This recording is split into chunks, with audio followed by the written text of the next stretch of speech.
Hello everyone, आरडीजीएस classes में आप सभी का एक बार फिर से स्वागत है। यहाँ पर हम टॉप 10 क्वेश्चंस का रिवीजन करते हैं, वो भी कम समय में।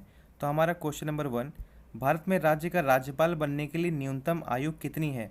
हमारे ऑप्शन 30 वर्ष, 25 वर्ष, 35 वर्ष या 45 वर्ष। तो इसका सही आंसर हो जाएगा 35 वर्ष। 35 वर्ष आयु होनी चाहिए कम से कम। आइए चलते हैं हमारे अगले क्वेश्चन की तरफ।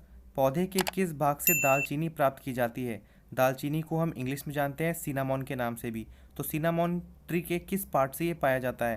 तना, छाल, जड़ या फिर फल?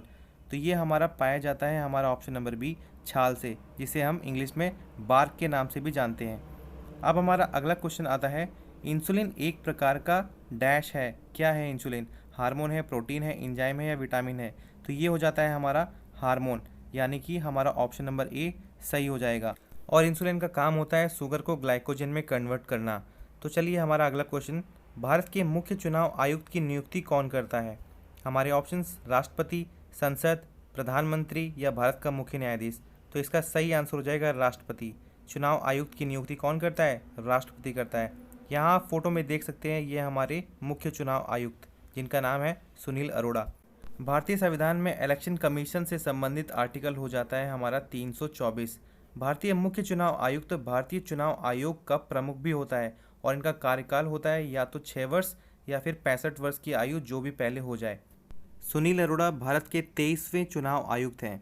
इनका पद सर्वोच्च न्यायालय के न्यायाधीश के समान होता है और संसद द्वारा महाभियोग पर राष्ट्रपति द्वारा इनको हटाया जा सकता है। तो चलिए चलते हैं हमारे अगले क्वेश्चन की तरफ। क्वेश्चन नंबर 5, पुरी में रथ यात्रा किसके सम्मान में आयोजित की जाती है? भगवान राम, भगवान शिव, भगवान जगन्नाथ या फिर भगवान विष्णु? तो इसका सही आंसर हो जाता है भगवान जगन्नाथ के सम्मान में आयोजित की जाती है। जगन्नाथ यात्रा उड़ीसा के पुरी से निकाली जाती है। मान्यता है कि भगवान जगन्नाथ ने अपनी बहन सुभद्रा को रथ से भ्रमण कराया, तब से हर वर्ष इसी दिन जगन्नाथ यात्रा निकाली जाती है। ऊपर आई बटन पर क्लिक करके आप हमारी बाकी वीडियोस भी देख सकते हैं। हमारा क्वेश्चन नंबर 6, भारत के किस नगर में 2 रेलवे जोन का मुख्यालय है? हमारे ऑप्शंस हैं हुबली, नई दिल्ली, मुंबई या फिर जबलपुर। तो इसका सही आंसर हो जाएगा हमारा option number C, Mumbai. Mumbai में हमारे 2 रेलवे जोन के मुख्यालय हैं, जो कि हैं मध्य रेलवे तथा पश्चिम रेलवे। हमारा क्वेश्चन नंबर 7, ग्रीनलैंड कहाँ स्थित है?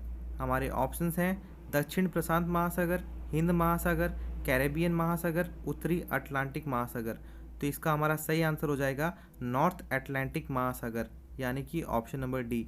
तो आइए चलते हैं, देखते हैं वर्ल्ड मैप में ग्रीनलैंड की लोकेशन। ग्रीनलैंड को कल्लालित नोनात के नाम से भी जाना जाता है। तो ये पड़ता है हमारा नॉर्थ अटलांटिक महासागर में। और यहाँ पर आप देख सकते हैं यूरोप का एक छोटा सा देश डेनमार्क, जो ग्रीनलैंड पर आधिकारिक राज करता है।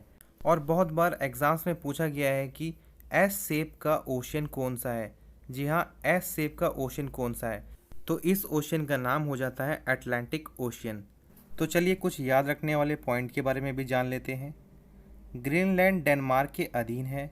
ग्रीनलैंड दुनिया का सबसे बड़ा द्वीप भी है और ग्रीनलैंड की राजधानी हो जाती है नूक।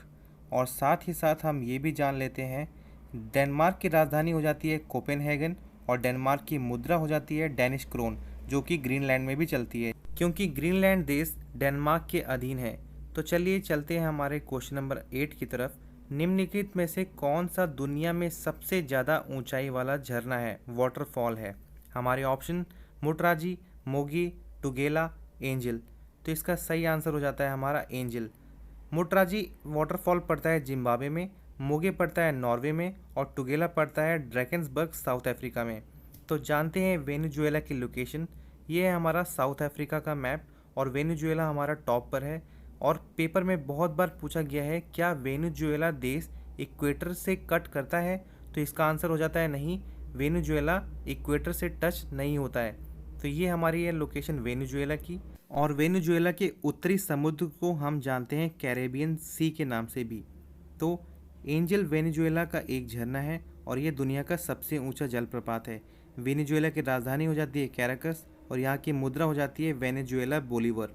तो चलते हैं हमारे क्वेश्चन नंबर 9 की तरफ। अलीगढ़ मुस्लिम विश्वविद्यालय की स्थापना किसने की? तो यहाँ पे हमारे ऑप्शन हो जाते हैं सैयद अहमद खान, मोहम्मद अली जफ़र, मोहम्मद इकबाल, सैयद अमीर अली। तो इसका सही आंसर हो जाता है सैयद अहमद खान। सैयद अहमद खान ने सन 1920 में अलीगढ़ मुस्लिम यूनिवर्सिटी की स्थापना की। शुरुआत में पहले ये एक स्कूल था, बाद में इन्होंने यूनिवर्सिटी की स्थापना की। हमारा अगला क्वेश्चन और आज का आखिरी, हिंदी नाटक अंधेर नगरी के रचयिता कौन है? हमारे ऑप्शन है मुंशी प्रेमचंद, भारतेंदु हरिश्चंद्र, मुद्रा राक्षस या फिर धर्मवीर भारती। तो इसका सही आंसर हो जाता है भारतेंदु हरिश्चंद्र। तो ये थे हमारे आज के टॉप 10 क्वेश्चन। आगे भी हमारे साथ इसी तरह बने रहिए। Thanks for watching R D G S classes. Subscribe to our channel for more educational videos. Thank you.